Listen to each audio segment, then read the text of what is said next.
What is up, guys? Today we're going to be looking at patch 5.14 or 5.14, however you want to say it. We're going to look at what has changed and how it's going to impact your games. Now, the first thing you'll notice is the UI. The whole interface is different, and there are a couple of cool things with this actually. One being that you can now see ally ultimate timers. So you'll notice in game when your ally's ultimate is on cooldown, there'll be this little blue circle slowly filling up the entire way around, and that's going to give you a rough idea of when the ultimate is back available. So the big changes this patch are to Elise, Azir, Rise, Runegrave, and the new Zeke's item. There are also smaller changes to Misfortune, Vayne, Echo, Eve, Tome, and also how Dragon and Baron timers work. But let's just get into the first video with this new format, patch 5.14, the important bits.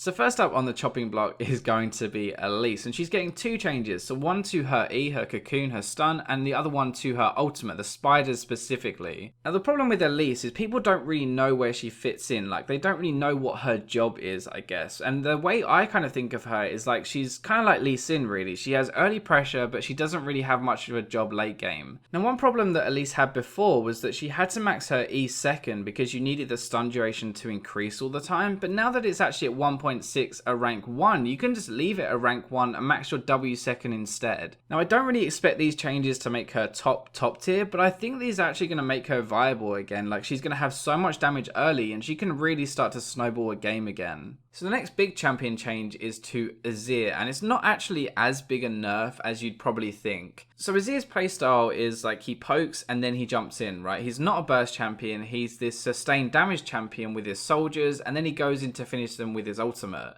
Now these changes don't really affect his damage or his poke that much. I mean the passive and the W have just kind of been juggled, and yes, I think it is slightly less attack speed, but it's not going to be that noticeable. The thing we're going to focus on is the change to his E where it doesn't knock them up anymore, because no knockup means that you can actually flash away from him when he engages. So let me just set the scene, right? You poke someone down and then you dive in with your E, you knock them up, and then you ultimate them back into your team. Like that is the classic Azir play right now, right? Well, with this change, it means that when you dive in, it's going to be way more risky because you're not going to knock them up, which means they actually have time to dash or flash away and react to your ultimate, and it just makes it way more risky diving in. So overall, I think Azir is still going to be a really good pick. He's still going to do a ton of damage, and that is what makes him really good. Like, yes, you can't dive in as much now, or you have to be a little bit more careful about it, but you're still going to have this crazy poke damage. So the final big champion change, I guess, is going to be Rise, and this actually is a pretty big nerf to him. I mean, he can still do damage, and he's still going to be really annoying with his constant W, right, his constant root. Now, Q is what you max first in lane, so you're going to feel that nerf in lane as well as late game, and you won't be able to trade as well either. Late game, he's still going to be doing good damage, so if you can get to that late game, then it isn't actually going to affect him that much, but he does need items to do that, and his early game is going to be a lot weaker. Now, I don't really know how this is going to affect like plat and below, but from diamond above I don't actually think Rise is going to be that good of a pick anymore, because people will know how to abuse him in lane and they will punish him really hard. But if you don't punish him, then he will get gold, he will get items, he will reach that hyper carry state, and he will carry the game. So at lower elo I still think he's going to be a really good pick, but at higher elo probably not so much. So there are two big item changes this patch, and one's going to be Runegrave and one's going to be this new item, the Zeke's Harbinger. I think that's how you say it, I'm not really sure. So the Runegrave is basically just back to the jungle now. It doesn't change your next auto to be AP, and it doesn't work on champions either, so there's no point taking Runegrave in lanes anymore. Now just because it's out of the lane, they've actually buffed it in the jungle a little bit, so it makes AP junglers just a tiny bit stronger, and someone like Diana is actually going to probably be a really good jungler this patch.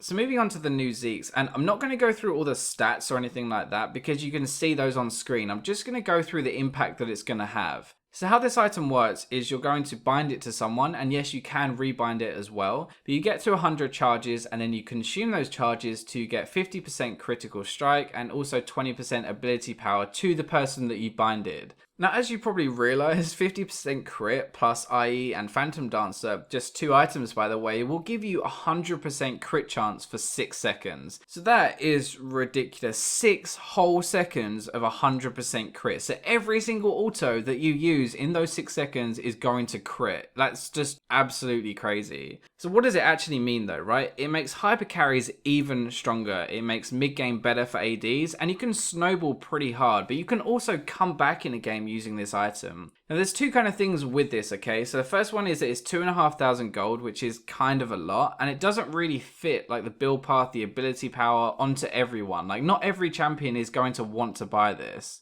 The second thing is that it's better for teams that are ahead because of the charges and how that works. So when you're getting ready to start a fight, then you'll get the stacks first, right? You won't start a fight without the 100 stacks. That's fine. So that's why it's good when you're ahead. But when you're behind though, you don't really get to choose when the fights happen that often. So you might not even have the stacks ready to use it, and by the time you can use it, the fight's going to already be over. So yeah, this item is kind of crazy, and I'm not going to say whether it's overpowered yet until I like test it properly, but it seems on paper really strong. It seems in mid game it's going to give your AD carries a huge power spike. So let's move on to the minor changes, right? And by minor, I just mean they're tweaking a couple of things. I don't mean that it's not going to have an impact. So the first one, Miss Fortune, is actually going to have an impact. I think that Miss Fortune now is going to be viable and she's going to come back into the meta. Miss Fortune's problem wasn't that she had no damage, because she does a lot of damage with her Q, her ultimate. Like, she is a lane bully, she's really strong in lane, and then she has a fantastic mid game. Her problem was that she had no mobility, no escape, and so people could jump on her and then she couldn't do anything about it. Like, there was no way for her to escape them. So yeah, her Q, her W, and her E have all got small tweaks, but the big thing is actually her W. Now what this does, as you can see on screen, is when you activate it, you're going to get your movement speed bonus from your passive. So it gives you this burst of speed. Now this gives you an escape, it lets you kite people, it lets you chase people, and it even lets you escape ganks as well. I honestly think that this is enough to put her back in the meta now. Like, she's not as risky, she's not very easy to shut down anymore, and she does do a lot of damage anyway.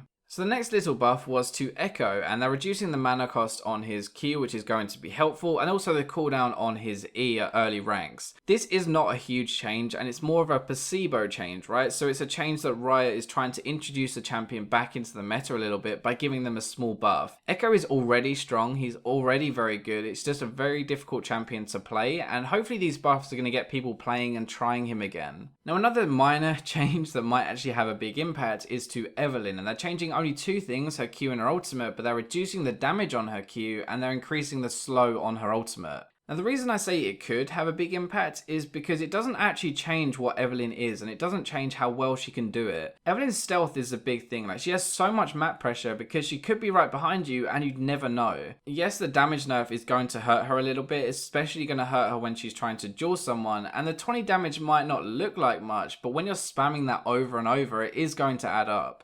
It's not going to affect her really strong early game, so this is why I think she could still be a viable pick, but the problem is that the later you go in the game, it's going to struggle to actually assassinate someone, so you might change your build now from pure damage to something like tanky with some damage. Right, so now we're going to move on to Tome, and I think he actually has the lowest win rate in both top and support right now, so he's probably not the best champion, but he definitely has some cool interactions. And one of the biggest problems with him is that his base movement speed is really low, and it's actually really hard to apply his passive and eat someone. The other thing is he doesn't really have an escape. Like, he's really slow and he doesn't have an escape, so when he gets caught he is pretty screwed. Like, sure, he does take a while to kill, but there's no way he's ever going to get away. These changes are nice because they're buffing his damage, so I guess when you're trying to kill him he's still going to dish out a good amount of damage, so in team fights he might be a little bit stronger, but I don't think it's really going to affect his lane phase very much. The final thing to mention is that the Dragon and Baron timers now are updated instantly, even if you cannot see it. So if you sneak it in the fog of war, it's not going to make any difference because the enemy team will know when it's coming back up. I guess this is really just shifting the whole kind of thing of bookkeeping, like writing down when Dragon and Baron are going to be up and doing it that way, and instead focusing on the strategic side for preparing for Dragon and Baron. And honestly, I'm all for that. Right, so that is the important bits for patch 5.14, and I hope you guys enjoyed the new video and this new format. Definitely let me know what you think, but as always, I'll catch you in my next video.